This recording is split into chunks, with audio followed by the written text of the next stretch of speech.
মাত্র 1,40,000 টাকার লোভে এক মর্মান্তিক ট্রিপল মার্ডারের ঘটনা ঘটেছে রাজধানী ঢাকার ধামরাইয়ে।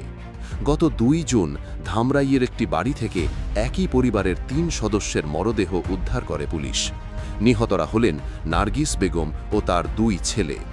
ঘটনার সূত্রপাত একটি ডেকোরেটর দোকান বিক্রির টাকাকে কেন্দ্র করে পারিবারিক কলহ থেকে। ঘটনার তদন্তে নামে ধামরাই থানা পুলিশ ও পুলিশের বিশেষ unit PBI, police bureau of investigation. তদন্তের পর 4 জুন নিহতে নারীর মেয়ের জামাই রবিনকে গ্রেপ্তার করে পিবিআই। পিবিআই জানায়, জিজ্ঞাসাবাদে রবিন স্বীকার করেছেন তিনি একা এই হত্যাকাণ্ডের সঙ্গে জড়িত।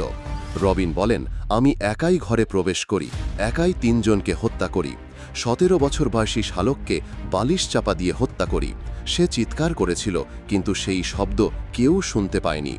প্রাথমিক তদন্তে জানা গেছে, ডেকোরেটর দোকান বিক্রির প্রায় 1 লাখ টাকা থেকে রবিনকে বঞ্চিত করা হয় বলে তার অভিযোগ।